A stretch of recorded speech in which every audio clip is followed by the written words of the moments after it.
जी नाज़रीन अस्सलाम वालेकुम। एजाज अहमद एक और वीडियो के साथ हाजिर है। अहम खबरें कहीं मत जाइएगा, रनडाउन सुन लें। हाय उसलूद पशेमां का पशेमां होना। असद उमर सियासत से ही रिटायर हो गए। क्या मामला है, इस पे बात करेंगे, ज़रूरी है। कुछ नए एंगल्स हैं। आज़म खान साहब का इंतकाल हो गया, अब क्या होगा, नया वज़ीर आला कैसे आएगा, इस पर बात करेंगे। क्या PIA अगले इक़्तिदार की कीमत होगा, ये भी बात करेंगे।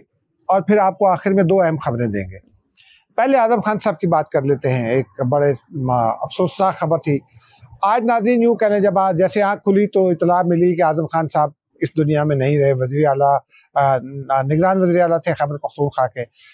मैं उन्हें एक आध दफ़ा मिला, लेकिन उनकी जर्नलिस्ट के तौर पर उनके हवाले से नो हाउ थी। बहुत अच्छी शोहरत के हामिल ब्यूरोक्रेट थे। जब मिला तो और उसके बाद फिर उनके कई दोस्तों के साथ भी मुलाकात हुई तो मैंने ये जाना कि वो बड़े मुतहम्मिल मिजाज, बुर्दबार, मामला फ़हम आदमी थे और चीज़ों को बहुत गौर से जाकर, डीपली जाकर देखते और फिर उसको इश्यूज़ को हल करने के भी आदी थे।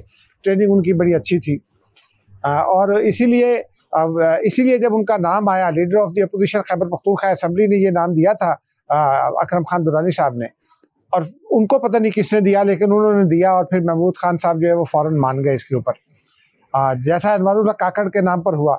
बहरहाल उसके बाद वो बड़े अच्छे अंदाज में हुकूमत चला रहे थे, लेकिन फिर आज जाहिर सी बात है, ज़िंदगी मौत अल्लाह के हाथ में होती है। अब नाज़रीन इसके ऊपर 3 पोजीशंस हैं। साबिक सेक्रेटरी इलेक्शन कमीशन कुंवर दिलशाद तो 2 बातें करते हैं। एक तो वो ये कहते हैं कि leader of the house senate और leader of the opposition senate मिलकर नया वज़ीर आला जो है उसके नाम तजवीज़ करेंगे और वो कर लेंगे। कॉन्स्टिट्यूशन में एक प्रोसेस और लेट डाउन है। वो प्रोसेस लेट डाउन ये है कि निगरान वज़ीर आला या वज़ीर आज़म के लिए कि जो अपोजिशन लीडर हैं वो और जो कायदे-ए-ईवान होते हैं उनसे सदर मुमलिकत मुशावरत करते हैं। लेकिन अगर उन दोनों के दरमियान इत्तेफाक ना हो और असेंबली टूट जाए या असेंबली किसी वजह से भी टूट जाए तो असेंबली टूटने के बाद पहले वो करते हैं दोनों मुशावरत। अगर वो नहीं कर पाते तो फिर दोनों उस हाउस के जो दोनों फरीक होते हैं, अपोजिशन और हुकूमत, उन पर मुश्तमिल एक कमेटी बनती है। वो कमेटी 3 दिन डेलिब्रेट करती है। अगर वो नाम ना हो मुत्तफिक ना हो सके तो फिर वो इलेक्शन कमीशन को चला जाता है। अब जाहिर सी बात है वो कमेटी भी नहीं है, वो असेंबली भी नहीं है, लेकिन वो दोनों हजरात तो मौजूद हैं जो आउटगोइंग असेंबली के थे। मैंने कई लोगों से बात की, कोशिश की कि रज़ा रब्बानी जो 18वीं तरमीम के खालिक हैं उनसे भी बात की जाए, या फ़रतुल्लाह बाबर साहब बहुत आइन और कानून से बहुत वाकिफ़ हैं, उनसे बात की जाए, लेकिन उनसे बात नहीं हो सकी, मजबूरी थी। लेकिन वो कुछ बहुत सारे लोगों का यही ख्याल है कि जो तरीक़ाकार उसमें मौजूद है कि आउटगोइंग असेंबली का, क्योंकि पहले उन्होंने ये नहीं इस पर एग्री किया था, अब वही नाम भेजेंगे और फिर शायद इलेक्शन कमीशन जो है वो उसको बना ले, क्योंकि ये एक एम्बिग्विटी कॉन्स्टिट्यूशन में मौजूद है, और वही नाम भेजेंगे इलेक्शन कमीशन को और इलेक्शन कमीशन उनमें से एक नाम का फैसला कर ले या उन्हीं के नाम को एक्सेप्ट कर ले। बहरहाल अब देखते हैं इसके ऊपर क्या होता है अगले दिनों में, लेकिन दुआए मग़फ़िरत करनी चाहिए। एक शरीफ आदमी था, वो कहते हैं ना अजब आज़ाद मर्द था। बहरहाल अल्लाह ताला मग़फ़िरत करे। नाज़रीन अब आते हैं असद उमर साहब की जानिब। असद उमर ने आज बयान जारी किया अपने लेटर हेड पर और फिर अपनी DP भी तब्दील कर ली अपने ट्विटर अकाउंट पर। पाकिस्तान का झंडा उन्होंने लगा दिया, इस्तेहकाम में पाकिस्तान पार्टी का नहीं लगाया, पाकिस्तान का झंडा लगाया।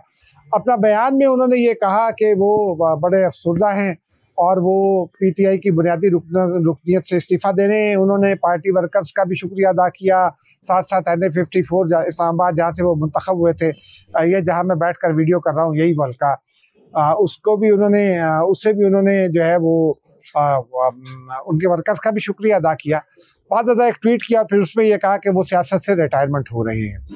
इसको कहते हैं हाय उसलूद पशेमां का पशेमां होना, क्योंकि इशू ये है कि जब आपको याद होगा जब डॉन TV शुरू हुआ था इंग्लिश में, तो हमीद हारून जो डॉन अखबार और डॉन TV के चीफ एग्जीक्यूटिव थे, उन्होंने इंग्लिश में एक प्रोग्राम किया था। उस प्रोग्राम का तो असल नाम तो मैं भूल गया, लेकिन उसका मतलब जो था वो search of A prime minister था, यानी वज़ीर आज़म की तलाश। तो वो जीत कर वो आए थे और फाइनल में उन्होंने जो है वो शिकस्त दी थी आसमा जहांगीर साहिबा को। और आसमा जहांगीर साहिबा और उनका मुकाबला बराबर आता। आसमा जहांगीर बहुत ब्रिलियंट भी थी, सियासत जानती थी, वकालत जानती थी। आसमा जहांगीर केस बहुत मशहूर है लाहौर हाई कोर्ट में, जो याया खान के खिलाफ जब उनके वालिद गिरफ्तार हुए थे और फिर कोई वकील शहर का उनका केस नहीं ले रहा था। आजकल तो बहुत सहूलियात है, आप आजकल तो किसी वकील को केस लेने से मना नहीं करती एस्टेब्लिशमेंट। उस ज़माने में बहुत ये बड़ा मसला होता था। इवन के बेनज़ीर भुट्टो के ज़माने में भी मसला होता था और आसमा जहांगीर उनके साथ भी खड़ी होती थी। लेकिन चंद पॉइंट्स की बुनियाद पर जो है वो मुकाबला बराबर रहा। तो वो जिसे क्रिकेट में कहते हैं रन रेट, उसी तरह के एक बुनियाद पर बहरहाल असद उमर साहब उसके फातेह करार पाए। लेकिन पीटीआई में बदकिस्मती ये रही कि वो अच्छी शोहरत रखने के बावजूद वो पीटीआई में अपनी साख नहीं बना सके लीडर के तौर पर। क्योंकि पीटीआई के कुछ दोस्तों का उस वक्त भी दोस्तों कह रहा हूँ, दोस्त उनके दोस्त थे, मेरे वो जानने वाले हैं, सोर्स कह लें, मेरे भी दोस्त हैं उनमें से बहुत सारे। उनसे जब मैं बात करता था, पूछता था, तो वो ये कहते थे कि शाह महमूद कुरैशी का एक ग्रुप है, वो इमरान खान पर इन्फ्लुएंस करते हैं और वो चाहते हैं कि वो इमरान खान के बाद उनकी लीडरशिप को तस्लीम किया जाए। जहांगीर तरीन एक अपना ग्रुप बना रहे हैं। जहांगीर तरीन तो खैर बाद में अपनी पार्टी उन्होंने बना ली इमरान खान से अलग होकर, उसकी वजूहत सब जानते हैं। लेकिन असद उमर जो है वो ये देखते थे कि इमरान खान क्या बात कर रहे हैं, और फिर वो फ़ौरन इमरान खान वाली बात जो होती थी उसके साथ खड़े हो जाते थे। तो जब आप फैसला साजी ना कर सकें, कमज़ोर हों, फैसला आप जितने पढ़े लिखे हों, आपको 50 लाख सैलरी हो, 5 करोड़ सैलरी हो, उनकी जो सैलरी थी वो 50 लाख रुपए थी एंग्रो में, वो एंग्रो को ऐड करते रहे, कोई फ़र्क नहीं पड़ता इससे। आप जितने बड़े एक्सपर्ट हों, आप जितने बड़े सियासतदान हों, लेकिन अगर आप में फैसला साजी की क़ुव्वत नहीं है तो आप नंबर 1 पोजीशन पर नहीं आ सकते। फिर 9 मई हुआ, वो भी गिरफ्तार हुए। उनका बज़ाहिर तो कोई किरदार नहीं था, लेकिन बहरहाल वो गिरफ्तार हुए, उनकी ज़मानत हुई। जब उनकी ज़मानत हो गई तो इमरान खान उनके बारे में मशकूक हो गए और उन्हें पार्टी की मीटिंग्स में भी बुलाना छोड़ दिया गया। हालांकि उन्होंने बड़ी कोशिश की कि वो इमरान खान से रब्ता करें, उन तक अपना पैगाम पहुँचाएँ, लेकिन उनको कोई लिफ्ट ना मिली। वो कोशिश करते रहे आखिर तक। इस्तेकाम पाकिस्तान पार्टी में वो नहीं जाना चाहते थे। उनका ये ख्याल था कि पीटीआई का वर्कर उन्हें कबूल कर लेगा, और वो पीटीआई जो माइनस अगर इमरान खान, वो आप पीटीआई जिस पर इमरान खान की छाप हो, उसकी क़यादत उनके हाथ में आ सकती है।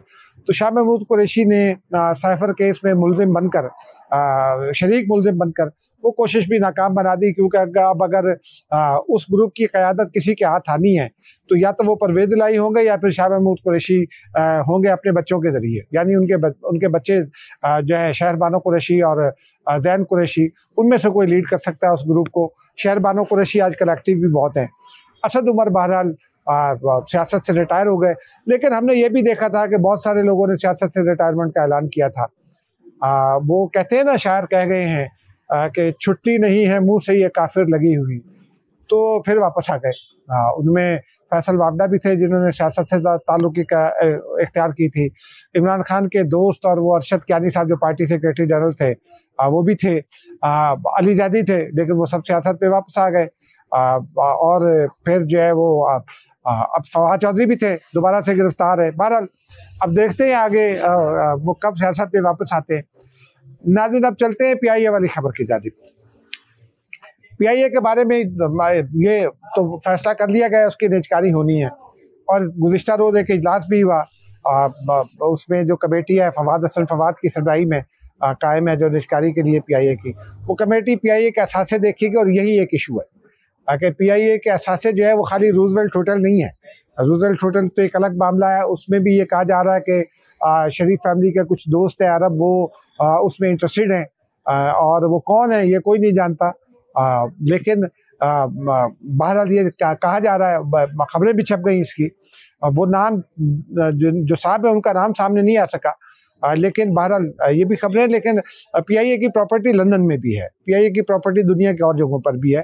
तो वो प्रॉपर्टी जो है वो एक बड़ा जो है इशू हो सकती है, आगे चलकर उस पर सवालात उठ सकते हैं। लेकिन नाज़रीन, इस हवाले से मेरे पास एक इत्तला थी। वो इत्तला ये है कि गल्फ़ की यानी अरब दुनिया की एक बड़ी जो एयरलाइन है वो पीआईए में इंटरेस्टेड है, क्योंकि अमेरिका समेत कई रूट्स ऐसे हैं जिन पर अमेरिका में कुछ शहर हैं जहाँ वो ऑपरेट नहीं कर सकते अपनी जो है वो महदूद वसाइल की वजह से। आपको पता है जहाज़ जो है वो बड़े महंगे भी आते हैं। वो PIA खरीद लेना चाहती है वो भी, और इतना ये है कि वो PIA को एक इंडिपेंडेंट और जो है एयरलाइन के तौर पर चलाएगी और ऑपरेट खुद करेगी, और फिर उसे दुनिया के उन मुल्कों में ज़्यादा इस्तेमाल किया जाएगा जहाँ उनकी क्लाइंटेल तो मौजूद है लेकिन उनके पास फ़्लाइट्स के लिए की गुंजाइश नहीं है। देखते हैं क्या होता है। लेकिन अब ये फवाद हसन फवाद के ज़िम्मे ये काम लगाया गया। वो नवाज शरीफ के बाएतमाद आदमी हैं और यही नवाज शरीफ के सियासी मुखालफिन अभी खुलकर नहीं बात करें, अगले दिनों में खुलकर बात भी करेंगे। जब ये PIA का मामला किसी डगर पर चलने लगेगा तो फिर ये इल्ज़ाम सामने आएंगे। उससे पहले हम आपको आगाह कर रहे हैं कि ये इल्ज़ाम सामने आने वाले हैं। फिर ये मामला कंट्रोल से बाहर हो जाएगा। लेकिन एक सवाल जो उठाया जा रहा है अभी तक मुख्तलिफ हलकों में, अभी खुलकर नहीं आया, वो ये है कि क्या अगले इक़्तिदार की कीमत होगा PIA। ये कहना अभी क़ब्ल वक्त है, लेकिन बहरहाल देखते हैं क्या होता है इसके ऊपर। नाज़रीन, अब आते हैं खबर की जानिब। दो अहम खबरें हैं। पहली खबर तो ये है कि पाकिस्तान पीपल्स पार्टी के बारे में ये इतला थी कि वो लाहौर में अपना यौम तसीस का जलसा करेगी, लेकिन वो तो क्वेटा चली गई, सबने ये ऐलान भी सुन लिया। लेकिन इस हवाले से जो अगली इतला है वो ये है कि पीपल्स पार्टी और नून लीग में एक किस्म का इत्तफाक हो गया है कि पीपल्स पार्टी सेंट्रल पंजाब में ज़्यादा जोर नहीं लगाएगी, क्योंकि जो दोनों के दोस्त हैं वो ये चाहते हैं कि अगर प्रोजेक्ट इमरान खान को वाइंड अप करके अंडू करना है तो फिर वहीं से करना पड़ेगा जहाँ से वो शुरू किया गया था, यानी नवाज शरीफ के इक़्तिदार की राह हमवार करना होगी। तो पीपल्स पार्टी शायद मान गई है मेरी इत्तला के मुताबिक, या सियासी रवादारी में पीपल्स पार्टी मान गई है, लेकिन पीपल्स पार्टी जो है वो अपनी कोशिशें जारी रखेगी। बाकी देखते हैं क्या होता है। अब आते हैं असल खबर की जानिब। सदर मुमलिकत बड़े इत्तलात हैं कि वो सरगर्म है NRO के लिए। NRO किसके लिए? उनके कायद, साबिक कायद, हालिया कायद इमरान खान के लिए। उनके बारे में वो गुफ्तगू करते रहे। ओपनली उन्होंने इंटरव्यू में कहा, तकरीर में कहा कि उनका दिल दहल गया था जब इमरान खान गिरफ्तार हुए। बहरहाल वो फिर 9 मई के बाद जब सुप्रीम कोर्ट ने बुलाया था इमरान खान को और फिर उनको रखा गया था वहाँ, क्या कहते हैं, पुलिस रेस्ट हाउस में, तो वहाँ भी वो मिलने गए थे उनसे। बाद में भी उन्होंने कोशिशें की। अभी PTI ने उनसे बहुत नाराज़गी का भी इज़हार किया, लेकिन वो हमने ही आपको बताया था कि वो PTI को खुश करना चाह रहे हैं। अब वो अपना असर रसूख इस्तेमाल करने की कोशिश कर रहे हैं, लेकिन उन्हें इनकार कर दिया गया और उन्हें कहा गया है कि अब आप बस लेम डक प्रेसिडेंट हैं तो अपना वक्त गुजारिए, क्योंकि आईनी तौर पर ही वो मौजूद रहेंगे। ताहम वो कोशिशें जारी रखे हुए हैं। एक अहम सवाल ये है, इसमें एक और इत्तला ये है कि उनसे ये सवाल किया गया है बाज़ दोस्तों की जानिब से कि इमरान खान तो किसी से बात ही नहीं करना चाहते, फिर NRO कैसा? क्योंकि उन दोस्त ज़राए के बकौल इमरान खान को ये बावर कराया गया है, उनके बाज़ करीबी जो हल्के हैं उनके वकला की जानिब से भी, कि जनाब आप तो तमाम सर्वेज़ में जीत रहे हैं, 95% 99% आप हैं, तो फिर बात करने की ज़रूरत क्या है वो एस्टेब्लिशमेंट से। तो अब इमरान खान कहते हैं कि जी उन ज़राए के बकौल के एस्टेब्लिशमेंट से बात नहीं करेंगे। वो कहते हैं मैं इलेक्शन जीतूँगा और हुकूमत बनाऊँगा। अब पता नहीं वो हुकूमत बना पाते हैं या नहीं, लेकिन मुश्किलात उनके लिए हैं, क्योंकि अब ताज़ा इत्तला ये है कि बुशा बीबी भी मुल्ज़िमा बन रही हैं गवाह से अलकादिर ट्रस्ट केस में। नाज़रीन, अब इजाज़त दीजिए, खुदा हाफ़िज़।